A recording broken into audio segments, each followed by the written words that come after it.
I want attacking, purposeful football all the time. Now we're going to have backs against the wall and we're going to fight, and we're going to fight hard. You've got to show me all the guts and all the determination you've got in your body. You've got to inspire me. A marvellous kick.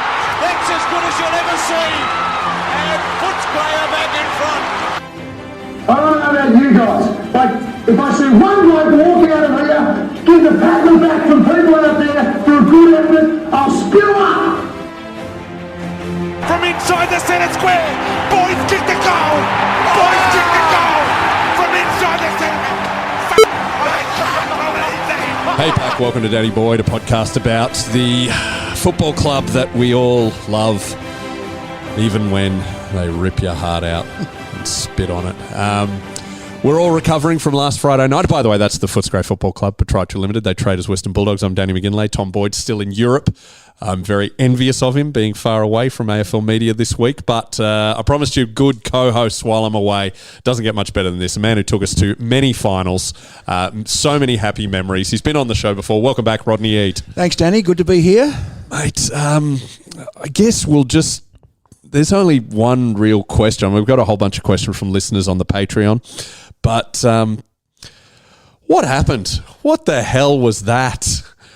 That was the worst night of football for me since the 97 prelim. They started well, like 4 goals to 2 at quarter time, and I thought their pressure was terrific. I think give credit to the Hawks. They absorbed that and then upped the tempo a bit with their speed of ball movement. I thought the pressure and the way the Dogs went in, they were very well prepared and planned, but then they couldn't keep that up. And Hawks...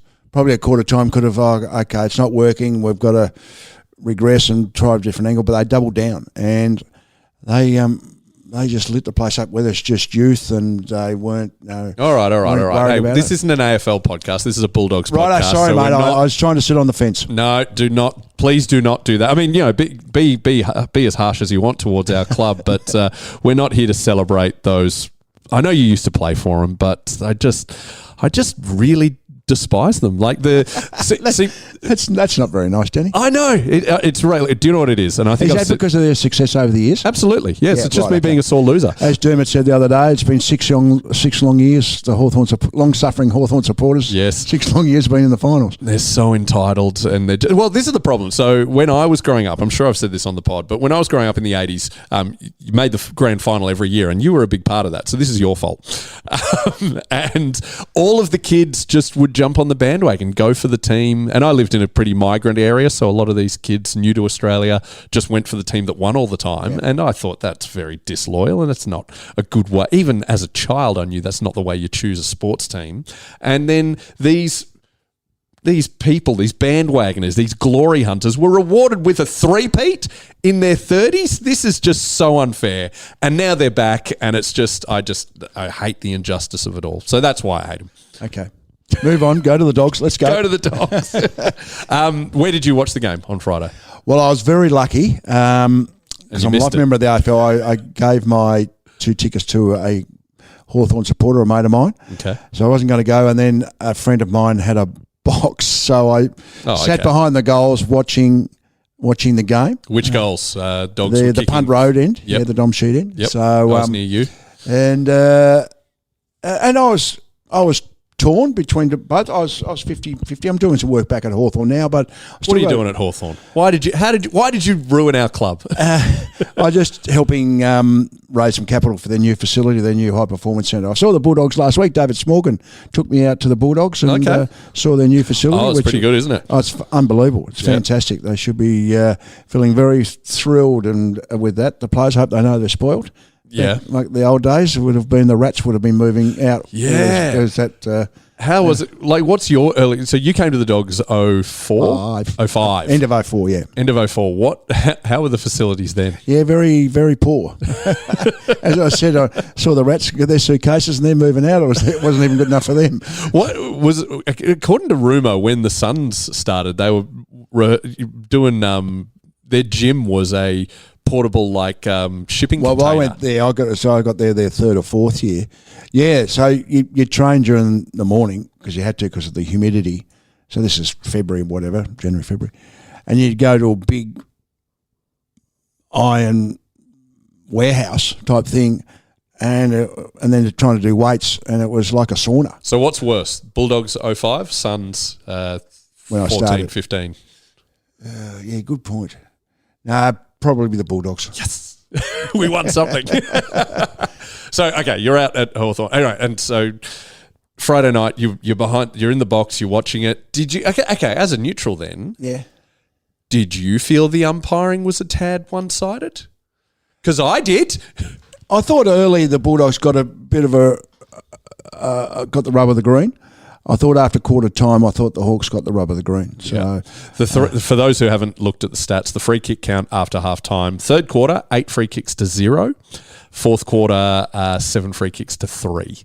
So it's impossible to get momentum with that sort of bias. those sort of numbers, that sort of data coming through. But yes, I thought it was quite unfair. But and this is my medium for it. This is where I get to complain. You can, and a lot of knock calls, a lot of Hawks kicking at about 30 centimetres, and it was called a mark. Oh, Richie, you're really getting technical here. Yeah, I am. No, I don't think they did much. I must admit, the only game ever I can remember an umpire influence was the 2009 prelim. Correct. Yes. And no other game even on the other night there was mistakes and whatever, but I can't really remember too much about them. But I can remember that 2009. But 09 prelim. Let's go through the 3 worst decisions. Number 1, coming back from halftime. I think it's Brian Lake. Is given he's hip and shouldering. Like, what do you even call that? Not roughhousing. It's not even roughhousing. It's just pre-bounce niggle physicality, and Nick Revolt dives to the floor like an Italian soccer player. And Shane McInerney fell for it. Yeah, because Dale Morris was telling me after the game that Brian was doing it in the first half, and McInerney warned him. Oh, okay. But even then, you still, it's like players get around the neck, like Waitman, or whether it's Ginnivan, or whether it's Watson or whatever. But if the free kick's there, you got to pay it. Yeah. Even if they accentuate a bit, if it's there, or if it's not there, don't pay it. So this one for real, it wasn't there. So the umpire was looking for it. He's taking a dive. He's played on, so obviously Rewalt's heard that. We were 8 or 9 points up, at half time. Yep. That's a free goal. Then they got a goal straight out of the bounce. They're in front all of a sudden with 30 seconds into the third quarter. Yep. So that was one. I thought their first goal in the first quarter, Ryan Hargrave got caught near the boundary line, but he had free hand. He got swung around did a 180 maybe, and handballed, got caught holding the ball. Yeah. Del Santo kicked a goal from the boundary line. Yeah. And then maybe Acker's deliberate out of bounds. That was in my list of worst 3. Acker kicked it 150 metres up the ground. Of course, no one's there because it's so, it was quite a flooded sort of game. And they called it deliberate when deliberate was barely ever called. Yeah. And for them to call 150 metres. Yeah. And the third one for me is Revolt's quote-unquote winning goal touched. Clearly touched. Yeah. Anyway, that's... we've moved on. We for Dogs fans, we just had a bit of a chat about grand finals on my YouTube, which will be up or about to be up, depending on when you listen to this. I was very pleased to know, Rocket, that you're as angry about it and still hold a bit of a grudge against St Kilda, because everyone talks about St Kilda being the the romantic. Won't it be great when they finally win? There's a part of me that just goes, no, not at all. No, it's interesting. I know it's another Hawthorn podcast, but I was talking to Peter Hudson the other day, and we're talking about St Kilda and Hawthorn. In 1971, they both went into that grand final having one premiership. God, what a sliding doors moment. Hawthorn have won 12 since, and they've won none since. Man. So you talk about 2 clubs at the pinnacle in 71 and then fall apart. So, so perhaps, everyone keeps talking about moving North Melbourne. Perhaps they've just got to move St Kilda. Maybe merge the 2. Yeah, St. Bruce. Maybe North St Kilda. Caulfield. So, okay. Anyway, back to the Dogs. Our fans will probably want answers. Was Bont injured? Don't know. I haven't had any. No, I haven't heard either. That. And I don't think he was really tagged. He was sort of an accountable role, so he wasn't like sat on and smashed. So perhaps he was. It was a strange decision to keep him forward so long in that third quarter. Yes. And he just wasn't in and around the ball. And I even mentioned on tele, watch the replay. It was Hodge mentioning, I think he said, well, you've got to get your best player in around the ball. Yeah. And I know as a coach, it's easy when you're in the grandstands as such and you're not involved in the game. But it certainly was a strange decision because then they just kept being beaten in and around the ball. The interesting stat for me, and I'm not a huge stat person, but the Bulldogs had 37 inside 50s. That for me, more than anything, they just didn't get the ball forward. Yeah. Normally, most teams, you get in around 50. They got 37, so it's a lot. I think their average is 51, 52. So they didn't give their forwards any chance. Yeah. So putting Bont there, the ball wasn't coming there, so he needed to generate some ball movement going forward. The Hawks really did seem to suffocate us from taking it out of our defensive 50. The Hawks game plan, they handball a lot like the Bulldogs, very similar, but they're sort of layered really well. They're able to put pressure on even if they haven't got it, or they turn it over themselves. So they defend really well when they actually lose it. Yeah. All right. Well, we got a whole bunch of questions from the Patreon. You mentioned just there, this from Will, who's in San Francisco. How would you coach against the Dogs, and do you reckon it's easy to do so?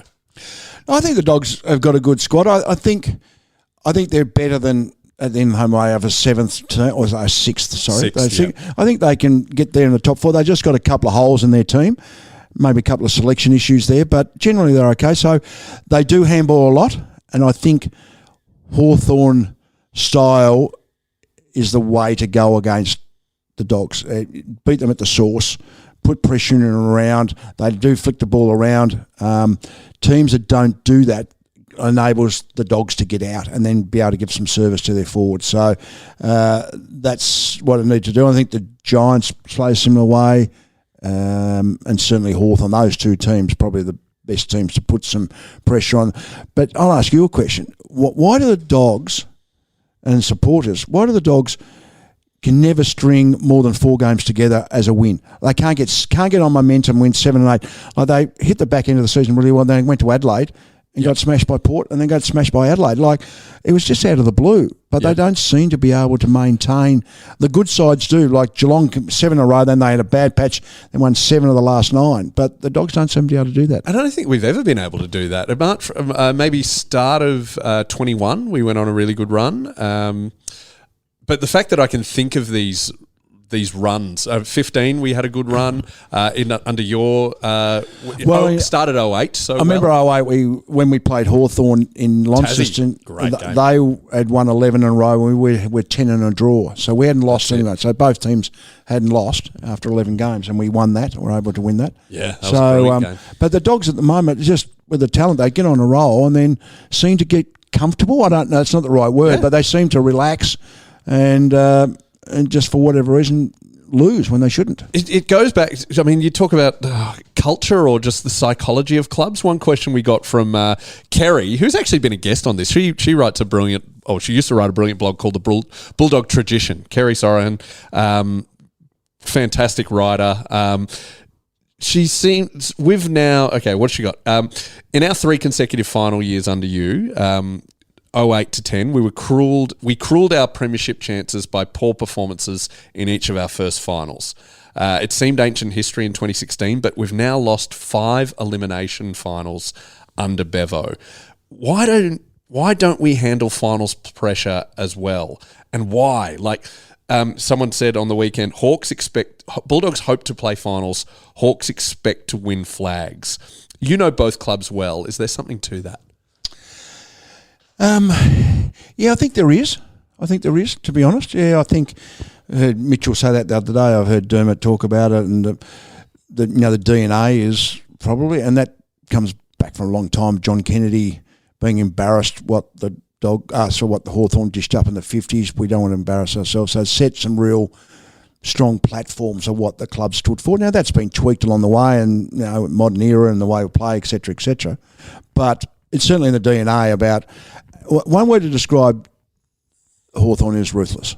Very much so. The fact they got rid of Hodge and Mitchell and even before, Lewis. David Parkin, captain of Premier, only one of 2 players ever, John Worsfold's the other, who was captain your club to a premiership and then coached your club to a premiership. So a favourite son, premiership, sacked 2 years later. Alan Jeans, coach 3, was sacked 12 months after his last one. Yeah.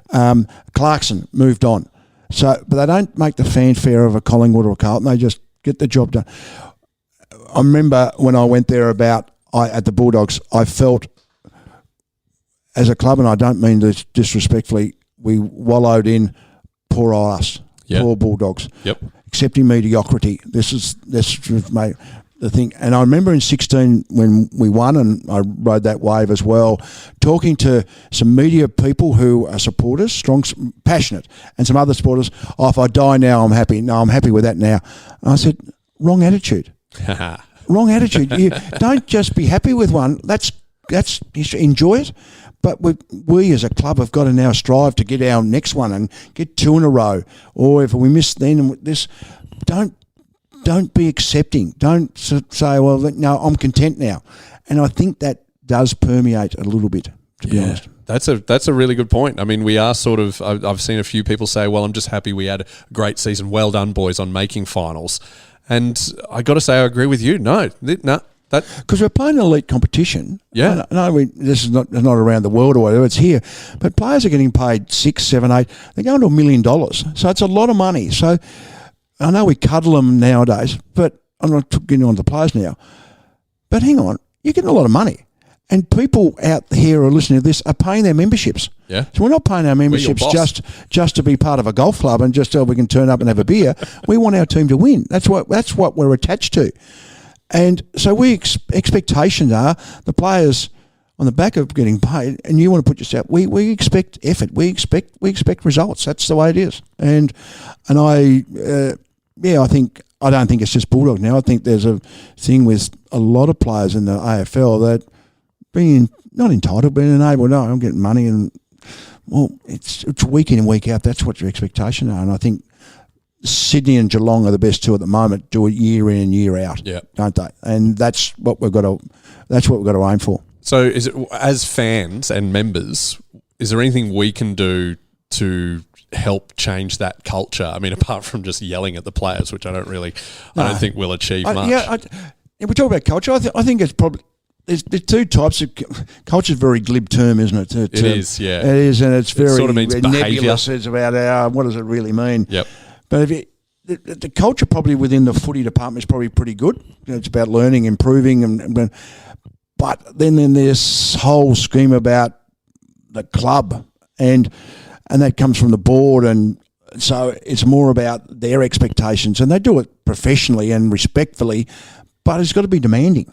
Yeah. And is it demanding? Are we thinking, oh no, this is the right way of going, we've got the right path, oh we're down this year, you don't have to do reviews. I hate reviews. It's because they become too public and everyone gets hung, but they can do that internally themselves and ask good questions to the boards, and Luke Darcy's on there, and Luke's a hard man, so I don't just mean him, but let's forensically prosecute everything and where we're going. And then on the back of that, what do we need, on your question, what do we need to do now to support us? What can we do? What can us civilians do? What can we all do as a board? It's just not criticising and hanging people, but forensically actually prosecuting and say, well, this is not strong enough in this area. This is not strong enough. This area is not good. Our medical department or our high performance or the way we train or the way we recruit or whatever it is, you've got to look. You can't just be accepting because you'll go backwards. But that's not that's not something us civilians can do. No, that's right. I don't know what supporters can do. I think you just got to be support no matter what, be in there, be passionate about it, and have a vote at the AGM and talk about. Most clubs now actually appoint people to go to the board, so the voting becomes a bit and I'm very certain the Bulldogs are quite guilty of that as well. I think all clubs are. So, but voice the concerns, but don't voice them in an irrational way. It's a voice. Get a group and say, listen, no, we need these. Like they're asking questions here. No good questions. Let's ask good questions, and we need to be answered. They need to be answered. So get together with some other like-minded mates. Work out.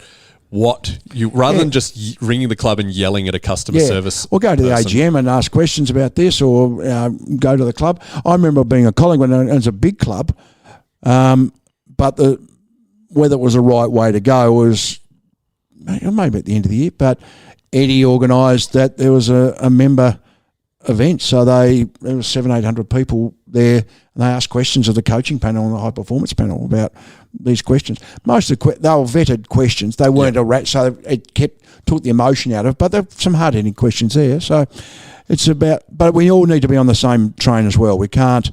I think we've got to voice our opinions, but at the same time, we've got to be supportive and be there. Yeah. So if you are planning on doing that, ask questions with other friends. Like, as in, don't just get up there and say, why don't we put, Aaron Norton at centre half back? Right. Yeah. That's run your.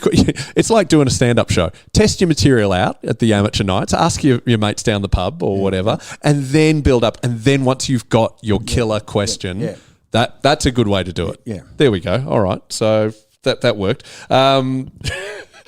Do you reckon we can keep 3 tall forwards? It's a good question. Because they were all quiet. I mean, what a start. Aaron Norton's goal within the first 30 seconds, amazing. And then we got that another goal, but it was disallowed, I believe, due to throwing the ball. I couldn't see it from my end. I think... Killed the momentum. I think Sam Darcy's going to be a star, right? He's going to be the best of them. Nice. Jamara, to me, doesn't do enough and too easily looks disinterested. I reckon whether starting on the bench was the right decision, but the 4 goals to 2 at quarter time, you can't say it's wrong, but he didn't look he looked disinterested after that. So I think he's got to be better. He's got to deliver more. I think Aaron Norton's overrated. Okay. And I base that on what he's getting paid. He competes. He's kicked 3 at the weekend. He's kicked 1 the first 10 seconds, 1 in the last 2 minutes, and he's had 8 possessions for the game. Yeah. Like, he's got to do more than that. So does he need to go to centre half back? I know, like all coaches. Tom Boyd says no. But Lob, we never say put Lob back, and he was best on ground. Lob's done well. But Aaron, I think, he's got to play up the ground. He can't play close to goal. That is Jamara or Sam. But he's got to, and haven't watched him closely enough, but he's got to have more impact on games. And for him to have 800, Tim English now on 800, is like, hang on, boys. You want your money, you got to deliver. It changes the dynamic in my mind. I'm not all about when I was coaching, okay, you can earn $1, you can earn $1 million. That's okay. But when you're a supporter and you're sitting outside, you go, hang on. If you want to put your hand up for big money and we're going to keep you, and for 5 years, you've got to deliver in big games. That's what you get paid for. Yeah. And Tim English was very disappointing. Aaron Norton's kicked 3, but I don't think he did enough in between the first 2 minutes and the last 2 minutes. And I know the ball didn't come down there, but he can impact game. He's a physical player. He does compete pretty well. He just doesn't take enough marks, and he's not a good kick. Yeah. It was. I mean, let's count the players who did play well on Friday. We're talking Lob. We're talking Caleb Daniel. And the Waitman was sat on really well. He just plays that permanent forward role. But Hawthorn have got 3 or 4 of them. Like the Dylan Moore, who's all Australian, didn't play well, but the others did play well. So do you need a better balance? Is the question selection. Does Waitman, if he can build his tank up, can he go in the midfield? Yeah, that was one of the questions we got. Because he's got speed and he is dynamic and he gives you a different look. And I think having that. Maybe can he play not he's a Dusty Martin player, but play midfield going forward and doesn't have to run down defensive, so you get best of both worlds of him. So I think that's a thing they should look at as well. It just changes the mix up. Like this year, Luke's done really well by putting Richards in the midfield. So if you give him credit for that, good. Yeah. It's terrific. And playing Lob down back. So there's been some really good moves. I think it's interesting. I don't know Riley West, but I would think Riley West is a better player than McNeil and Vandermeer. Yeah. He's going to kick goals. So with the selection there... Harms came in for West, it seems. West was out with a jaw, then they both played. Does that come in? I don't know. But McNeil and Vandermeer, you compare with Watson and Ginnivan up the other end, just don't have the impact. Moore was kept quiet, Waitman's kept quiet, so they can't say one at either end. And you've got Vandermeer and McNeil, and you've got Watson who's kicked 4 and Ginnivan's kicked 1 and set up a couple. Like, they need more output out of those guys. Okay. No, I think McNeil's definitely improved a lot, and he's on a good path. And Vandermeer's role seems to be an agent of chaos. So I'm happy with those two. But obviously, I'm not happy with anyone on Friday night. I'm just talking general. Is there anyone? What changes would you make to the list? Would you what sort of positions would you be targeting? Is there any specific players you would be targeting? Especially with Jack McRae, club legend, has announced he wants to trade. Yeah. Bailey Smith is on the way out, which we all sort of saw coming. Yeah, it was done 12 months ago. Yeah. Is that true? Is that? Oh, that's the way his manager works. Paul Connors is one of the best in the business. If someone's going to move, if a big name moves and he's under Paul's managership, it's done 12 months ago. Wow. So is he Geelong? Is that locked in? Yeah, okay. 100%. But a good example of that is Chris Judd. Like Chris Judd wanted to go to Collingwood. And Paul said, we can't get you to Collingwood. There's nothing there. I'll get you to Carlton. So that was 12 months in the making. That's why Petrarca was naive to saying, well, I want to go. Yep. And in the end, Paul's gone, we can't get you anywhere. If you want to go somewhere, we need 12 months. A, 12 months, but B, the clubs you're going have got no collateral. So, of course, like he's very good at it, and players get to where they want to go. And so Smith's been in the mix for 12 months. So it was just unlucky that he did his knee and we didn't get a final year out of him. Well, I'm just guessing, but I would think he's looking for better opportunities for midfield, and probably he's had his mental health issues, all that.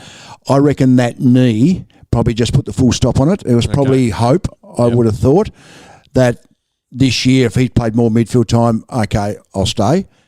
But I reckon it was in the throes, and then that's put the full stop. No, I'm going. Do you reckon he'll do well at Geelong? Yeah, I think he will. Yeah, and that's why. And Sam Power has proven himself to be very good in trading and plays a hard game. Really nice bloke, Sam, but he's got that hard edge in the negotiations. I wouldn't accept Geelong's first round pick because it's picked at.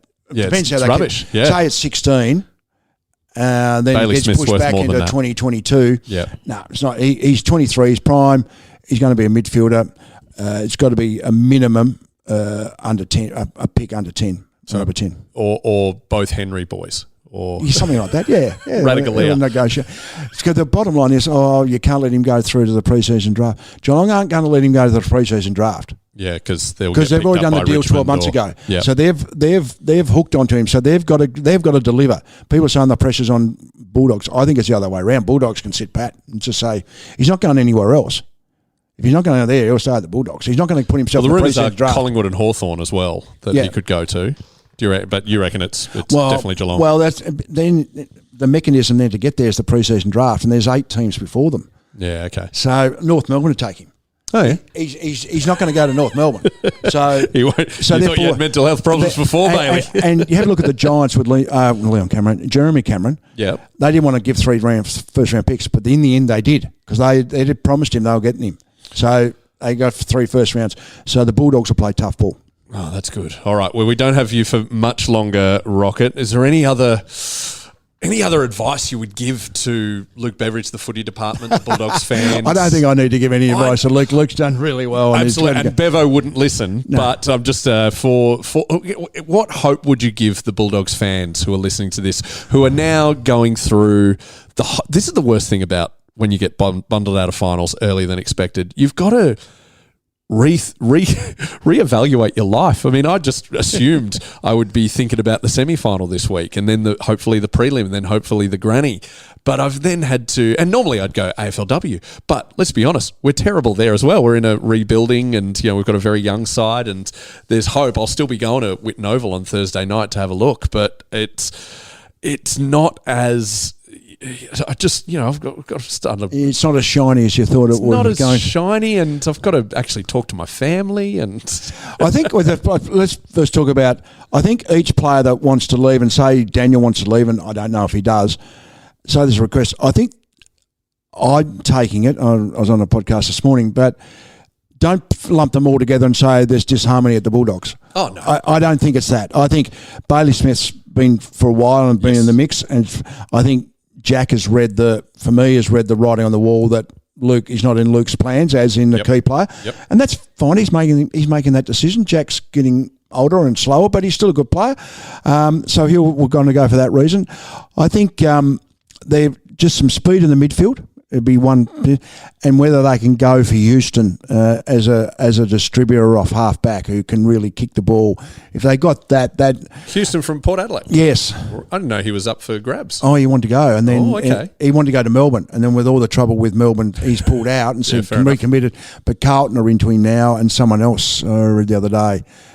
So he's under contract. Okay. So it's a little bit difficult to get him, but he maybe with Bailey Smith's trade pick, I'd go for Houston, because most teams now, if you've got a distributor off halfback, Whitfield and Zorko now at Brisbane, if you can get some run on there off half, it's worth its weight in gold. Like we had with Easton Wood. Yes. Yep. Probably not a great kick, Easton, but he can generate some blip. But and that's why Daniel used to play there. But he's been found out now probably defending struggle. But there's no real jet coming out of defence for the Bulldogs, as in setting the play up. Jones and Lobb are good interceptors. Yep.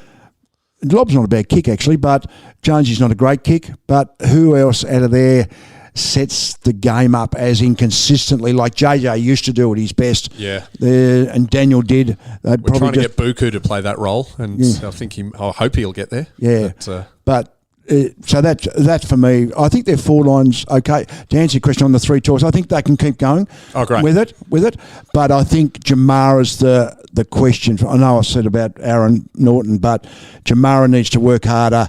He needs to get up. He can't just rely on his marking to kick goals from full forward. Yep. He needs to really buy into speed and get up and get back and leave Sam there at times and mix it up. They've got to mix their forward line up, and I think it becomes quite predictable that Jamara's full forward, Sam floats in and out. Last week he was pushed off the ball a bit, but he's going to get better, and Aaron plays high and Waitman plays his role. It's sort of the same forward line. The Bulldogs used to, up until this year, just bomb the ball. I don't think there was any method going. I think there's more method now going inside 50. But they need to get more inside 50, and they probably need to mix up their forward structure a bit to be less predictable to the opposition. All right, final question. Where do you think the Dogs finish next year in the men's? Like, obviously it's proven that footy's so even now. Yep. I think they're good enough to be top four, and they need to be a top four to give themselves a chance. And I think if they can recruit okay and some speed with a Waitman in the midfield, get a thing off half back, I think they could finish 4 to 6. I genuinely think, we could make top four. I also think we could finish bottom four. No, I don't think that'll happen. I think there's too much talent to do that. Okay, good. But they could miss the 8, which will be disappointing. And they've just got to get that consistency, that bit of a harder edge. Rocket, thank you so much for coming on and helping us. Thanks, Timmy. Do an autopsy of We'll be right. Stick with the Bulldog supporters. I know we all get every supporter gets down when their team loses, and don't accept it. Let's strive for the heights, and let's aim for top 4. Get a top 4, and then the world's your oyster.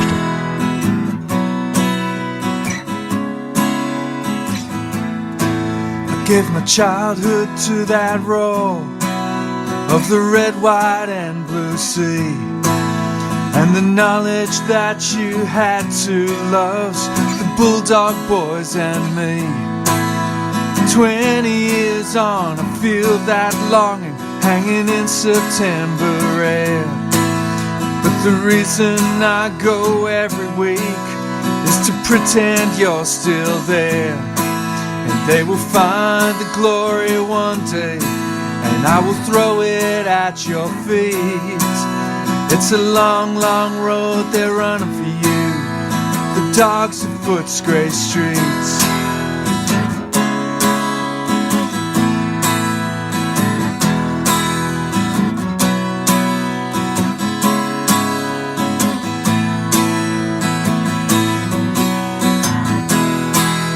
It's a long, long road they're running for you, the dogs of Footscray streets.